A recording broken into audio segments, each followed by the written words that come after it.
to see a short, stout mulatto woman dressed in one of their mother's old linsey-woolsey dresses and a pair of their father's socks, seated before the fire with her baby in her arms and a pile of clothes drying before the fire. The Rankins massed around her as she told them her story. Lowry recalled, "She seemed so simple as she looked up in our faces. How little did we know that this courageous mother, who was, though now unknown, was to stir the heart of a great nation."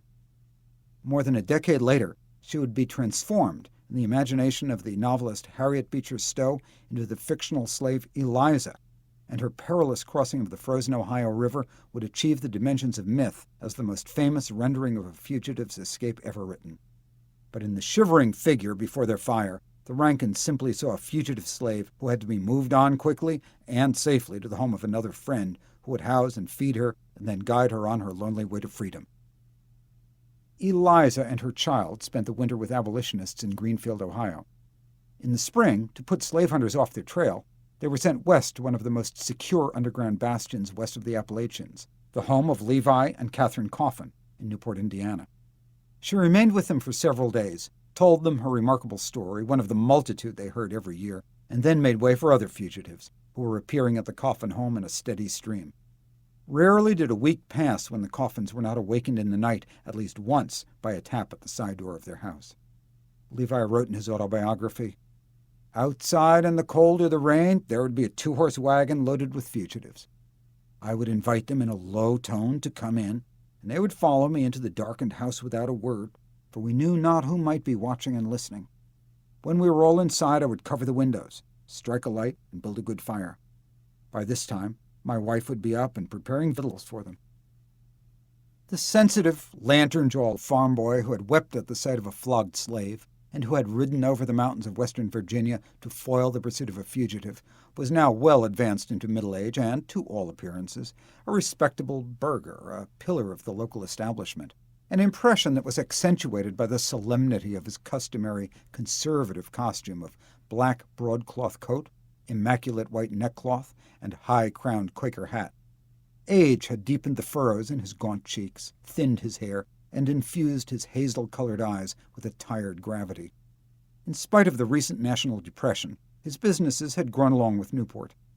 In addition to his thriving dry goods store, he had commenced cutting pork, 200,000 pounds of it in 1841. He also owned a mill that manufactured linseed oil. Robert Burrell, a fugitive slave, operated it around the clock when there was water, and at night neighbors fell asleep listening to the fall of the weight on the wedge that pressed out the oil. Recently, Coffin had built a fine new 2-story red brick home, one of the best in Newport, on what everyone now called the Coffin Corner, near Pleasant Unthang's boarding house, Charles Comfort's shoe store, and a blacksmith shop belonging to a man named Sigafus, who kept as a pet a large timber wolf that bared its teeth to anyone who stopped to look at it. Appearances aside, Coffin presided over what may well have been the busiest center of illegal activity in the state of Indiana. Like George de Baptiste in Madison, Coffin represented a new, pivotal kind of figure in the clandestine network, sometimes called a general manager, who exerted a combination of managerial efficiency and moral suasion to rationalize the operation of what had formerly been a fairly haphazard system. These men, and there would be more and more of them as the system continued to grow, were products of its growing maturity and reach. As the underground spread, it required more sophisticated coordination. Someone had to be able, often on very short notice, to muster and allocate resources, and to deal simultaneously with traumatized and suspicious refugees, law enforcement officials, slave hunters, and willing but not always effective abolitionists. Money had to be raised to buy shoes and cloth to make clothing for fugitives who arrived destitute and often barefooted, in rags and footsore. Food had to be collected and kept ready. Wagons had to be hired, horses procured, feed purchased, drivers paid, messengers dispatched, guards arranged for, medical care provided.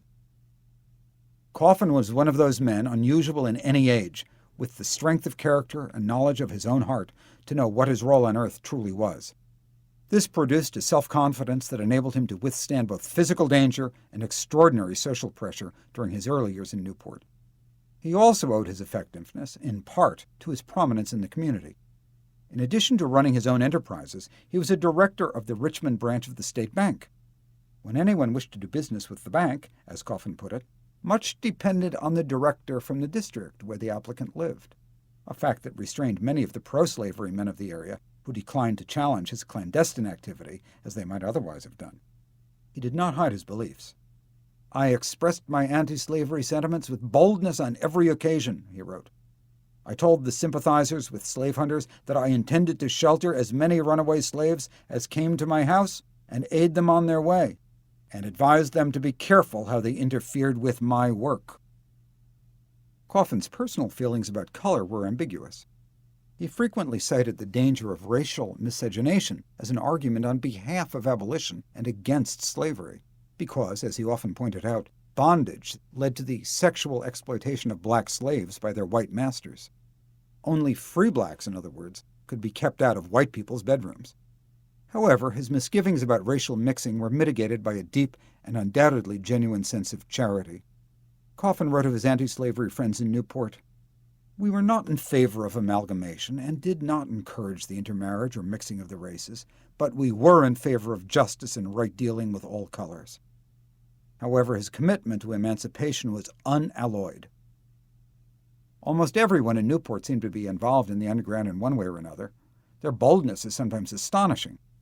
Once, when a slave owner pursuing a fugitive with a warrant demanded to investigate the home of the Coffin's friend, Daniel Huff, Huff led him through the house with a lantern and then, opening the attic door, bluntly told him, "Here's where we keep our runaway darkies, but there are none in there tonight." As time went on, the Coffins openly kept fugitives at their house with little fear of being molested. Many years later, a Newport man named Jesse Way would remember how one day in his youth he had been passing the Coffin home and noticed a crowd of people standing in the street around the door. "What's the matter?" he asked his uncle Henry, who was coming out of the house. "Is somebody dead?" His uncle replied matter-of-factly, "Only a fresh load of Negroes come to town." Newport's Abolitionist Sewing Society met regularly at the Coffin House to make clothes for the fugitives, and the Coffin's door was always open to visiting anti-slavery lecturers, including, in 1843, Frederick Douglass, who was just beginning to make a name for himself as a newly minted abolitionist orator on his first Western tour as a speaker for the American Anti-Slavery Society. Once Frederick and Anna Douglass were certain that they were safe in New Bedford, they settled into a domestic life that was unremarkable for free people, but must have seemed wondrous and exotic for a man who had been enslaved all his life until a few months before.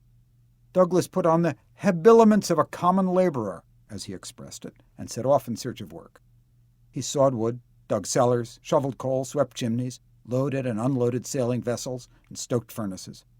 Once in a while he managed to work at what he had been trained to do, caulking ships, when white caulkers did not warn him off, for even in the Gibraltar of the fugitive, as abolitionists called it, there was discrimination. Nevertheless, blacks, who numbered 10% of the population, were better off in New Bedford than anywhere else in the North. Protected by white abolitionists and a legal system that would defend them, they were safe from slave catchers, and they worked at a wide variety of professions. Some were even wealthy, but their position was only relative.